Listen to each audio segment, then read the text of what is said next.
6th standard. We have started the 5th lesson, that is nothing but substances and surroundings, their states and properties. Here, before going to this point that we are going to see, whenever we know that there are various matters, they are nothing but solid, liquid and gases. While gaining heat, the solid changes into liquid and liquid changes on boiling into the gases. And while losing the heat, what happens? See the gas vapor when condenses, it changes into liquid, and liquid when freezes, it changes into the solid. This we have seen in the previous lecture. Today we are going to see freezing. See here, the water kept in a freeze or on ice becomes cooler and cooler. When we see that water, whenever it is kept in a freezer, it becomes cool. Then see, that means its temperature falls. At a certain temperature, the water does not get any cooler. There is a certain temperature at which the water do not get cool. But see, but it starts freezing and forms ice. The temperature at which this happens, this is called as a freezing point of the water. The temperature of the substance can fall below 0 degree centigrade. Example, the temperature of air in the freezer or freezer of a refrigerator is around, you can say, minus 18 degree centigrade. It is read at minus 18 degree Celsius. Then see, when ice gets heated, whenever we heat the ice, it starts melting or it changes into the liquid state again. Ice melts at 0 degree centigrade. It means that the freezing point and melting point are the one and same. Each substance has a specific boiling point, which is also its condensation point. See, each substance has specific melting point, which is the same as that of the freezing point. Then see, whenever you see there are various uses of changes in physical state. Candles are made up by melting the paraffin wax. Solid carbon dioxide, that is nothing but dry ice, it is used to make the ice creams and also to keep the ice cream in a frozen state. Liquid nitrogen is used in animal husbandry. Whenever you see, the liquid nitrogen is used in an animal husbandry. Then sand or silica, it is used to prepare the glasses. We know that. Metals like gold and silver, they are melted and they are used to make the ornaments. Then see, iron is melted to make the tools.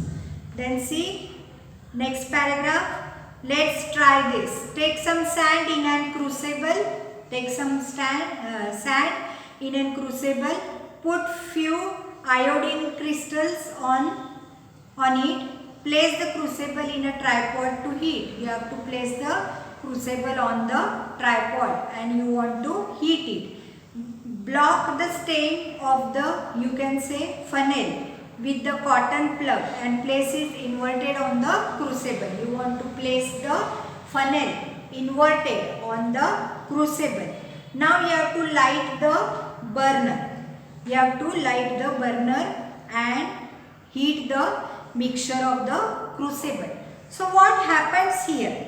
Whenever you see the iodine and the sand is heated in the crucible and the iodine particles start to settle at the neck of the, you can say, the funnel.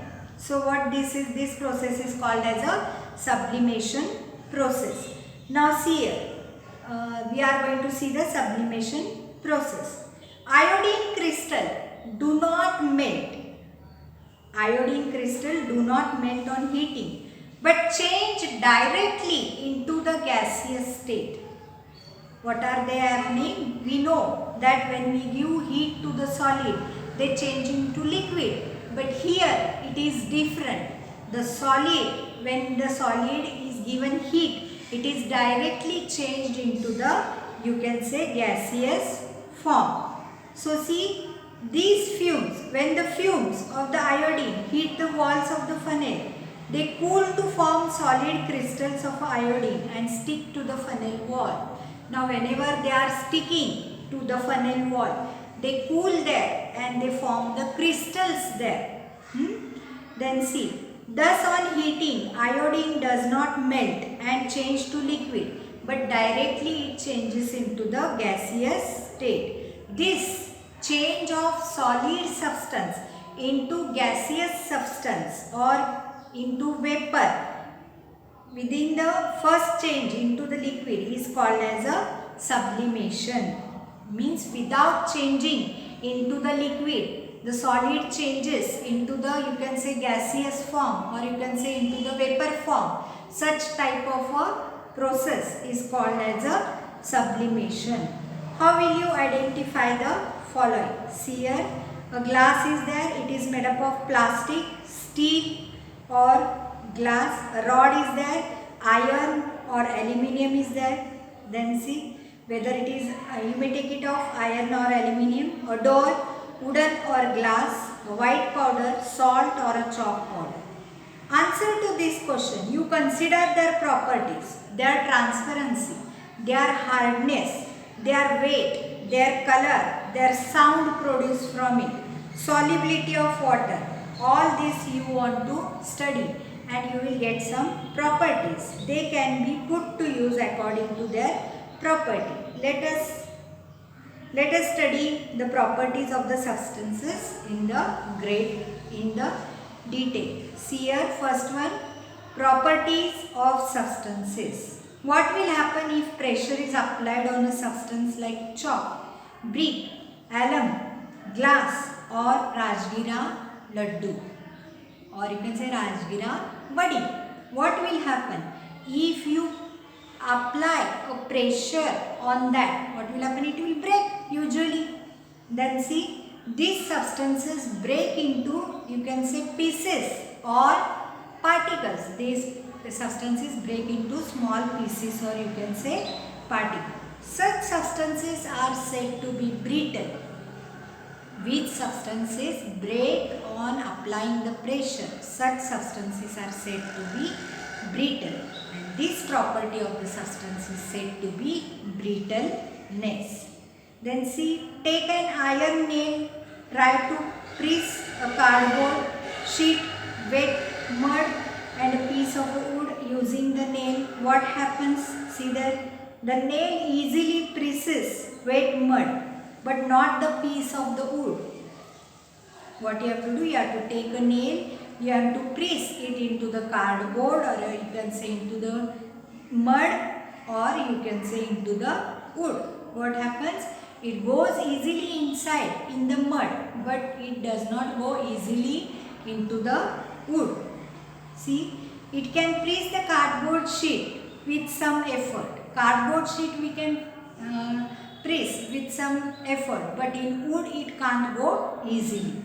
Why does this happen? Because the wood is nothing but hard here. So we should know the hardness. The hardness of a substance is determined by this example. What we can come to know, that wood is nothing but hard, mud is nothing but soft, and cardboard is somewhat soft. So the nail does not go into the wood because it is hardness. So this property of the substance is called as a hardness property. That is nothing but the hardness of a substance is determined by how much resistance it offers to the substance being pushed through it. Which is the hardest substance known now? That is nothing but the wood is the hardest substance that we have distinguished here.